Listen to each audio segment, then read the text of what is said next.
the big thing for me in West Virginia were the tunnels. And the tunnels were fun and spooky and hated, like, all at the same time. You know, they were really interesting, but every one of them was sort of a mini challenge. And when you'd get through it, you go, whew. So to describe what these tunnels were like, you would feel them before you would see them, because the rush of cold air would come down sort of the valley that is the cut for the former railroad track. And then you'd come around to this gaping black maw, like looking at you, you know, in the side of a mountain. And some of these tunnels were very long.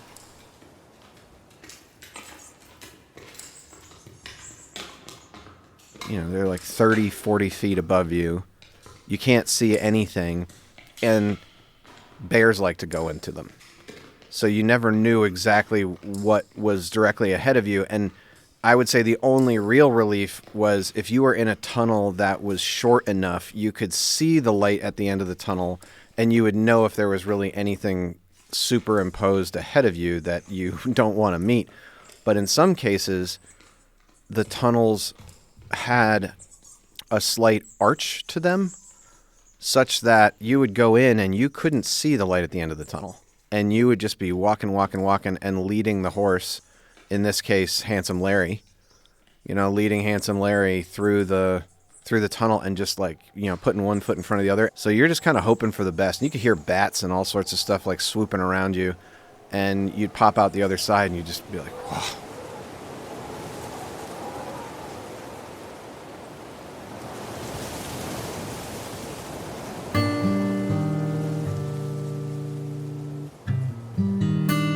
The hero must complete the journey.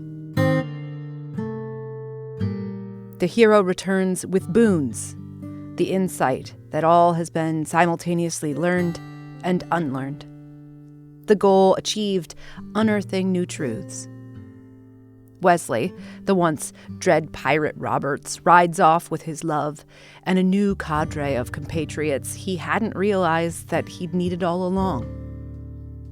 Kurosawa's farmers returned to a peaceful village, having become the heroes of their own samurai story, a story written of community and mutual aid.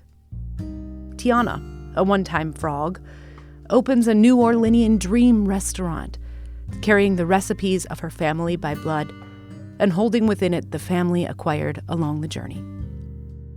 In The Hero with a Thousand Faces, Joseph Campbell says this, quote, "The agony of breaking through personal limitations is the agony of spiritual growth.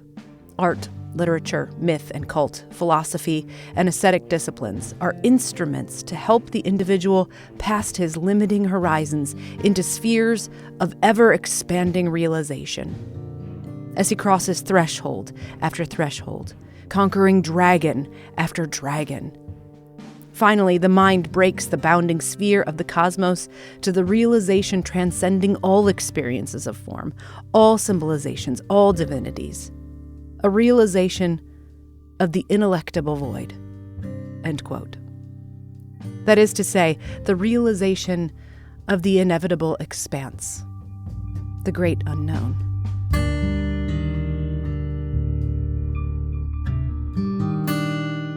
The end of the journey calls to the hero as it had in the beginning, as a breeze whispering from a cavernous tunnel, or as a zephyr off the sea.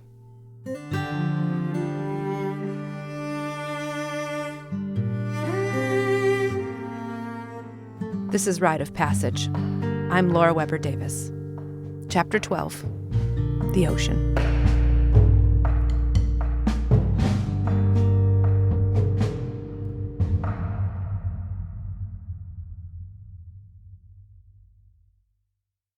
In West Virginia, Matt discovered in the quarter horse Handsome Larry a quality absent from many, if not most, horses generally. A willingness to wholly engage the void with a human. Pushing through together, there was the realization of the splendor of this state in autumn. The nights were chillier in West Virginia. I mean, we're talking fall time at this point.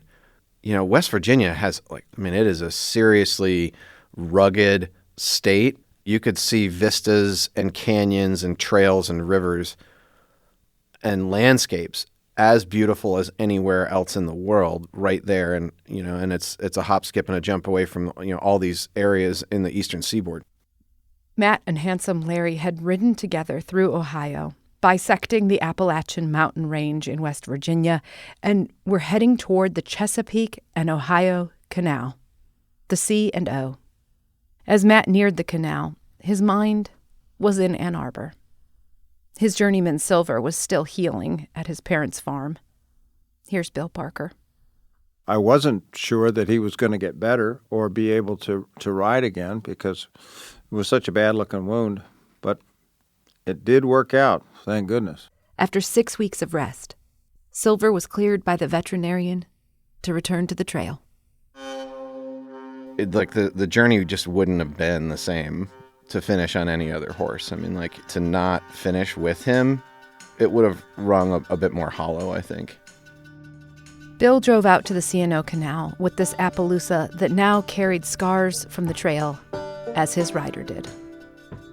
Todd joined Bill so that he could pick up Handsome Larry, having endured a journey of his own. The tailgate went down so that I could look at Silver, and seeing him standing there again, he felt a bit like a ghost, to see him in the trailer again. And I insisted on going in there and taking a look at him and backing him out and, spending some time with him. And he and I had, some nice moments there when we finally reconnected. He and I always had a very good rapport. It's not the same as a dog, jumping all over you. But when he starts nuzzling you with his head and you give him a good neck scratch, and he always really liked that. So it was evident that we were back together, and then it was really looking him over.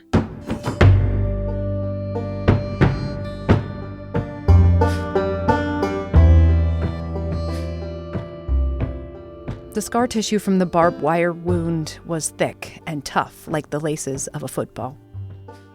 Silver was still a bit stiff, but he was now in the phase of recovery benefited by walking and regaining range of motion in his leg. Matt would use the next several days to determine if Silver was up for the trail. And Todd would hang around with Handsome Larry at the stable, just in case.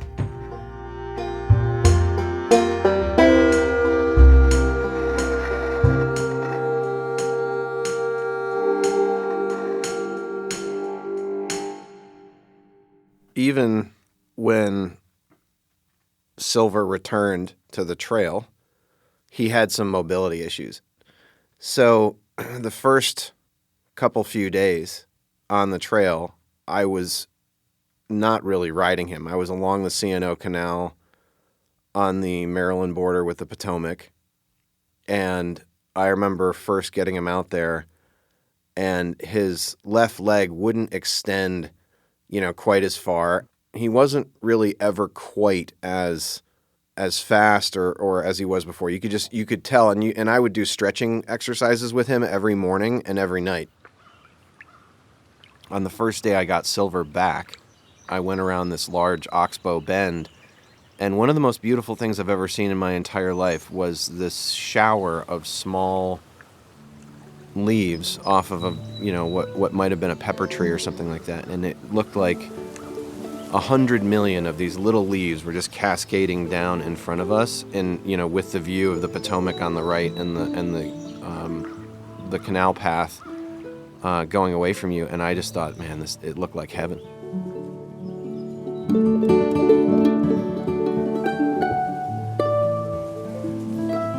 It was beautiful, and you just felt that it was a piece of history. It was gorgeous. I thought, well, this is if this is the way you're going to ride, it's fantastic.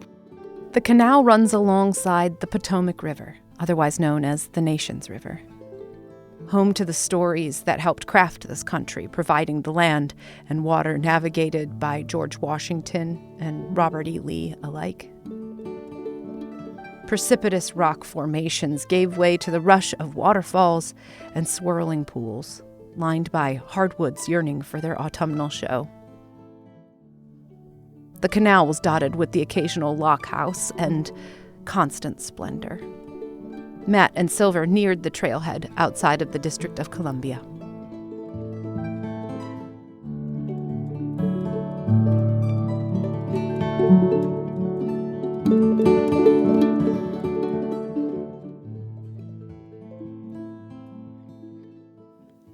I was getting very close to the city, and there was a touristy lock station there, and there were quite a few people. And there was, for some bizarre reason, the towpath swapped to the southern side of the canal. And I was clipping along, and I realized the only way to get back onto the right side was upstairs over a bridge, and you were stuck. There was no way for me to get from where I was, and it was late in the day, and I had to meet with my dad and Todd up ahead at some, known meeting area, and it was the evening time. It was one of those things where I looked at the stairs, and I said, yeah, those look pretty sturdy. And I sort of evaluated it, saw the bridge. The bridge was a big, honking bridge that went up and then to the left over the canal. And I just went, oh, man. And I just hopped off Silver, and I was like, okay, man, let's go. And I took him by the reins, and he just went dunk, dunk, dunk, dunk, dunk, dunk, dunk up the steps. And he did it. And then we just walked directly over this bridge and then back down the other side in front of what I could only assume was a gawking group of people, but he was fantastic. I mean, he was just a fantastic, willing partner throughout all that. Matt now knew, Silver was okay. Silver rested a few days at Rock Creek Stable while Matt met with officials in D.C. The Bureau of Land Management wanted to ask Matt about the condition of the federally managed lands in Nevada. Congressman Joe Schwartz of Michigan wanted to congratulate this constituent on the journey. And Senator Tom Carper of Delaware wanted to hear about the trip and make a plan to meet Matt and Silver at the end. But it was time to let Bill go home and to let Todd take Handsome Larry back to Indiana. Matt and Silver would ride through Washington, D.C. When we finally were like, yeah, I can take him, he's okay. The handoff is complete. I gave Larry a nice thanks, man. I appreciate it. I took good care of him, and he took good care of me. So.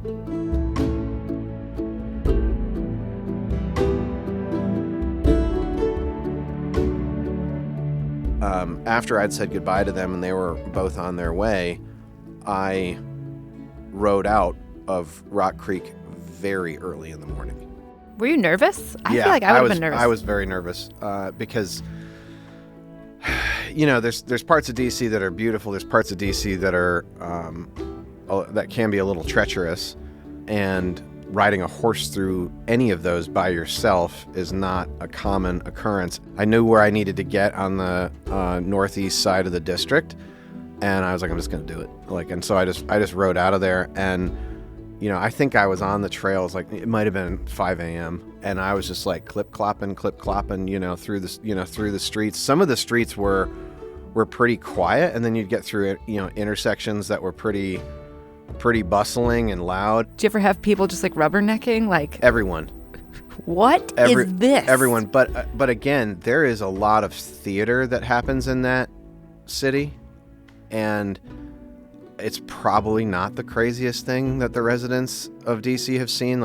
It's the stage on which so many activist and meaningful things are played out on a national scale. I don't know what their perception was, but my motivation was to get through the city as fast as possible. It was two accomplishments. It was ride through DC and do that as fast as possible. Everything at this point was closer in. The people, the roads, the destinations. All rushing in around this cowboy. From DC, Matt and Silver quickly made their way into the suburb of Bowie and then back into wilder spaces.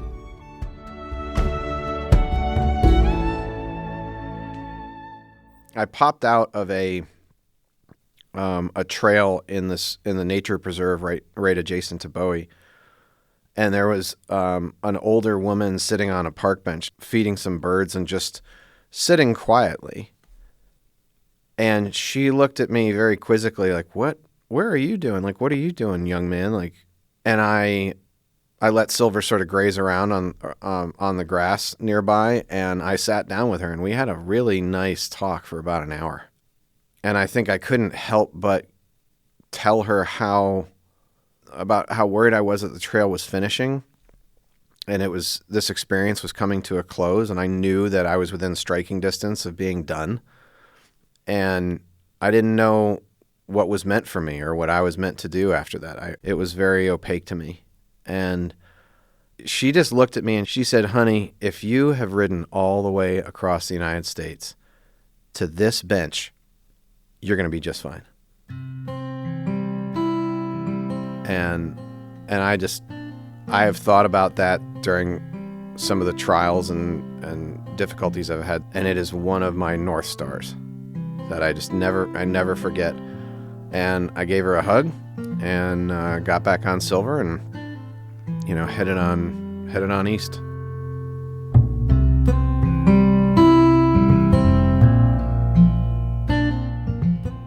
Joseph Campbell says it this way: the hero adventures out of the land that we know into darkness. And his return is described as a coming back out of that yonder zone. Nevertheless, the two kingdoms are actually one. End quote.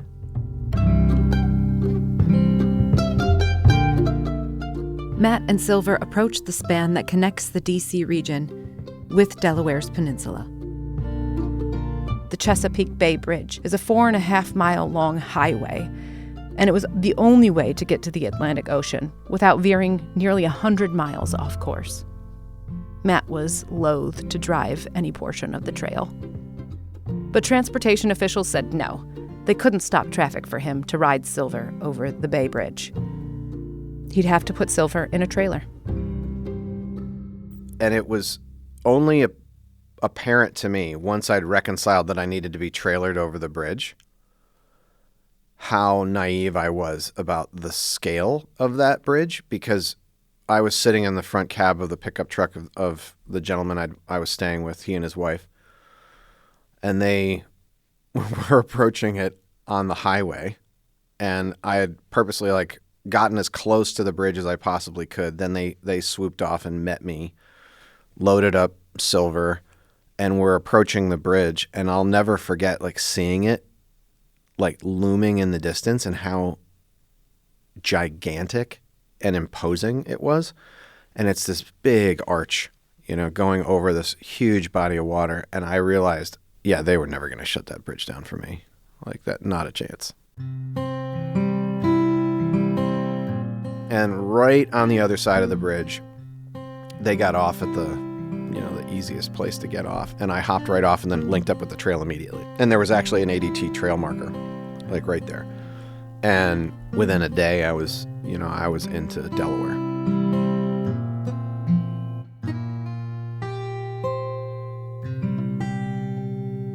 Delaware was wonderful. It was a wonderful place because it was so flat. Delaware was just flatter than a pancake in most places. I remember these enormous sod farms. It was a mile across, the flattest, greenest grass ever. And then you realize, oh, these are all sod farms. Delaware only took me a few days to cross.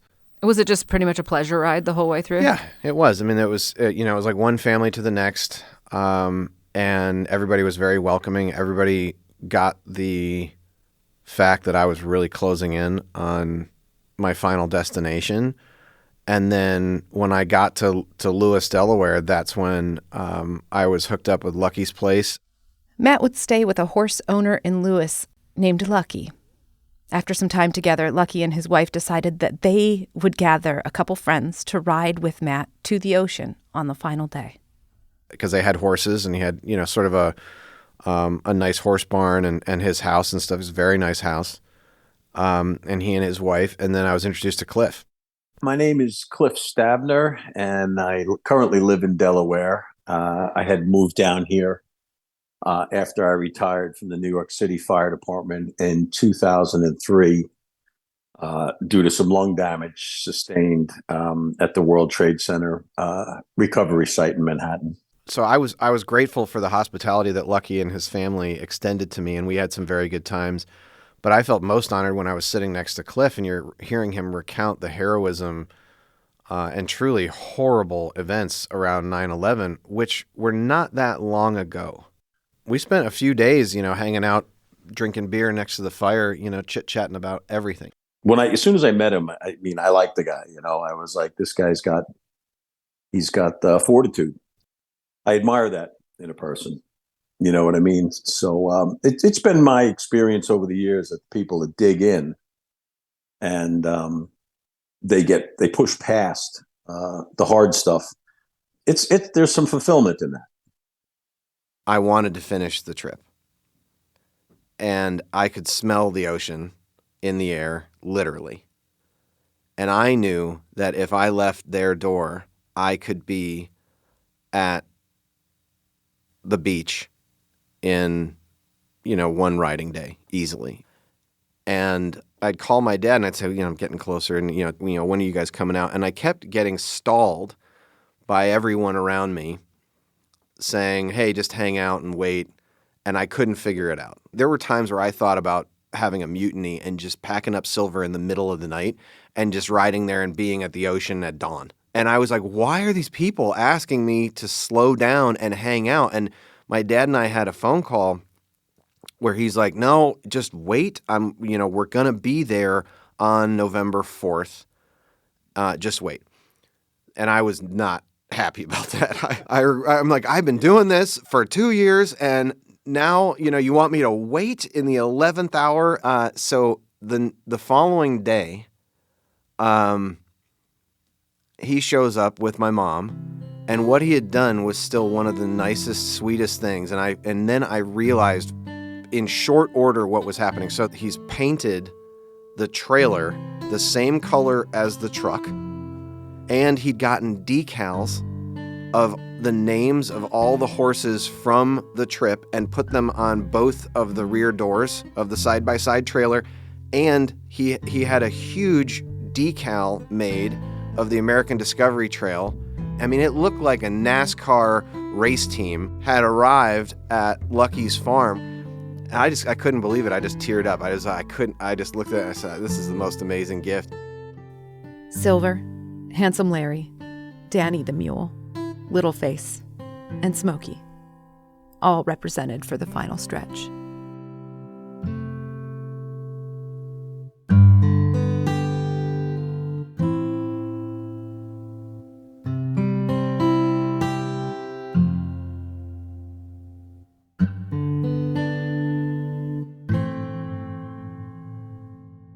The following morning, we all got the horses ready pretty early.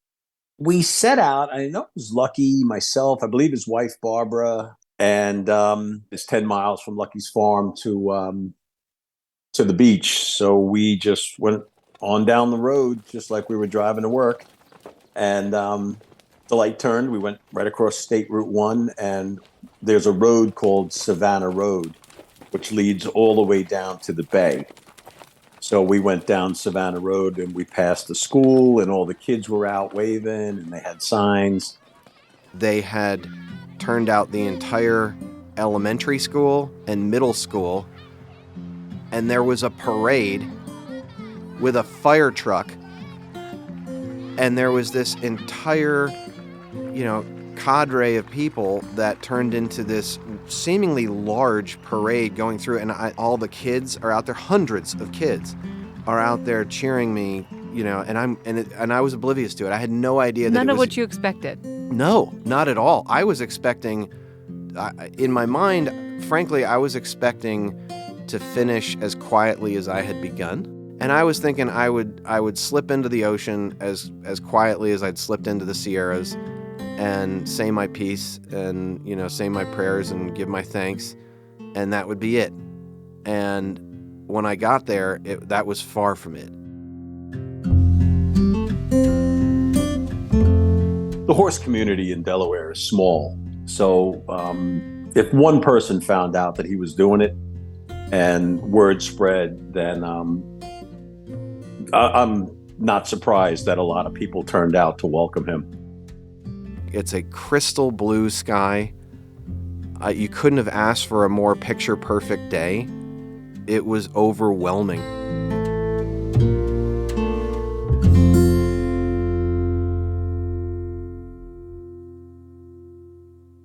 So as we were riding down Cape Henlopen Drive, there were a bunch of other riders that had trailered their horses over, and they kind of fell in behind us. And we all went with Matt as he entered the Cape Henlopen State Park. So when we got to the ocean, there was a fairly large trough of water from a sand dune, that had blown inland a little bit. So you had to ride through about 3 feet of water to then get to the actual beach. And we stopped at the edge of the ocean.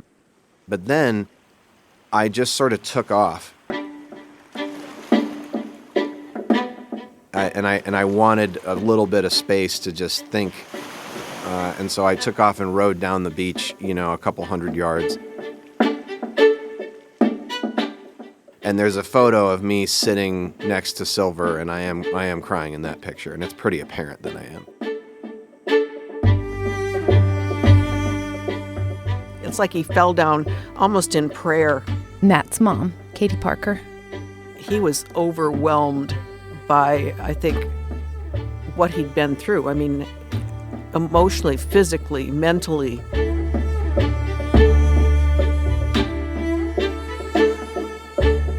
And I think at that point, he let himself feel how exhausted he really was and thankful.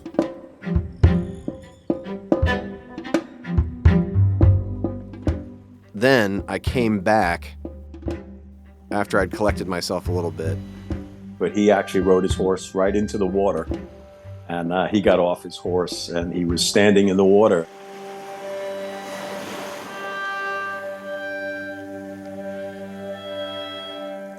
And Silver's pawing at the water and he's looking at the waves, and he's never seen the ocean before in his life.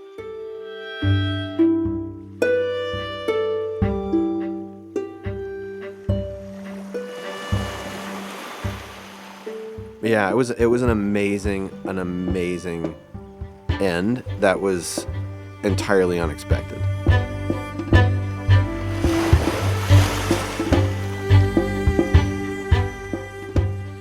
Even in recollection, it's almost unbelievable to think that it happened. You never dream of that when you have children, that you're going to end up at the ocean with your son having crossed the country.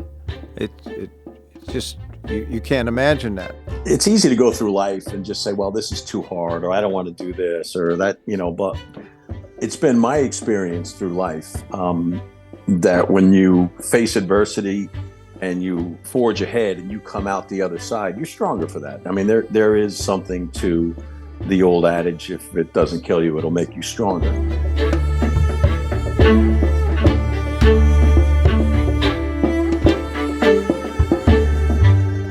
The only thing left now was to go home. Bill and Katie trailered their son and his horse, Silver, back to their farm in Ann Arbor. I remember when we finally got home and how tired I was, that I think I slept for like 3 days. I think I just shut down, completely. And the process of sort of realizing that the journey was in fact done, and it was strange. It is strange for me to, to sort of reintegrate after that. But sometimes I would go off in the back 40 of their property and just camp out, and build a fire and just sort of sit there, and I'd hunt rabbits, just sort of sit there on my own to try to have some, I guess, feeling of what the journey was like, but also knowing that I was still sort of close to town in some sense. What was apparent is Matt was looking ahead and had no idea what he was going to be doing. It was just completely up in the air. The reintegration process was painful, and I think very largely I've never left the journey. It's always there.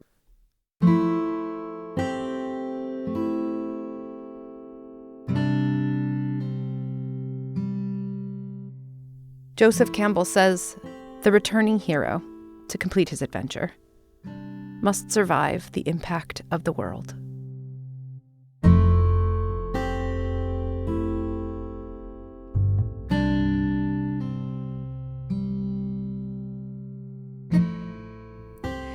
There is a story that Oz Wickman tells from his little mountain place on the range in Nevada, where Matt and Smokey stayed for a few days.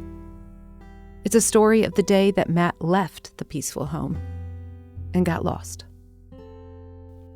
2-3 days, he, gets on his horse and he's going to roll out and head back down the trail. And that evening, he showed back up at the house. And he was like, man, I don't know if I can do it. So you have to understand being that far into the trail, that far into his journey, that tired. And I'm sure that sometime in everybody's life, they've done something for an extended period and you get so tired sometimes that you don't even care anymore. And it's really easy to lose perspective. So Matt hung up one additional night and got his head wound around what he wanted to do and committed to do, and off he went. And I have nothing but praise for that. It's a story that says as much about Oz as it does about Matt. And it's a story that repeats again and again in many ways over the course of thousands of miles and 3 years. Dotted along the map of America are these points of light. People in a constellation in the shape of the American Discovery Trail. People drawn to this seeker of adventure with a horse and a tale to tell. Oz, Wayne, Tanith, Ole, Mark, John, Todd, Lucky and Cliff, and the Parker family. Countless others.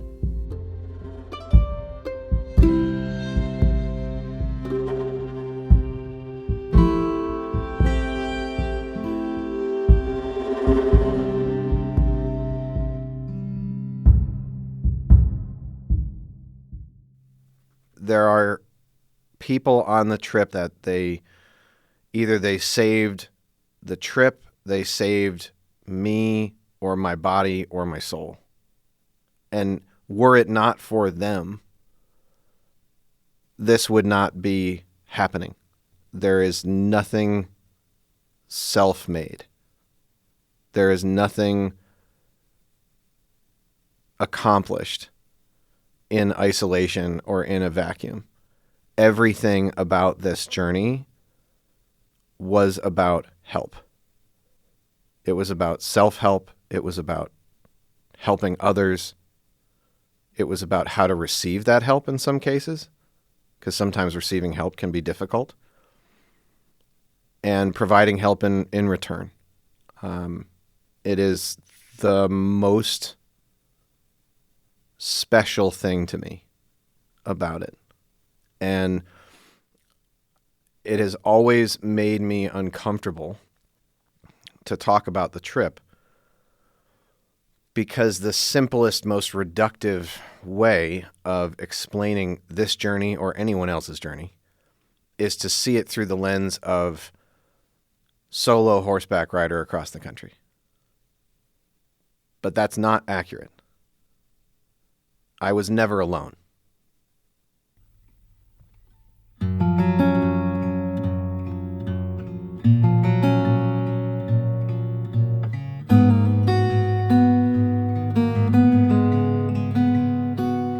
We've reached the end of this particular adventure story. though we face with fortitude the ineluctable void, the great unknown, of our own stories.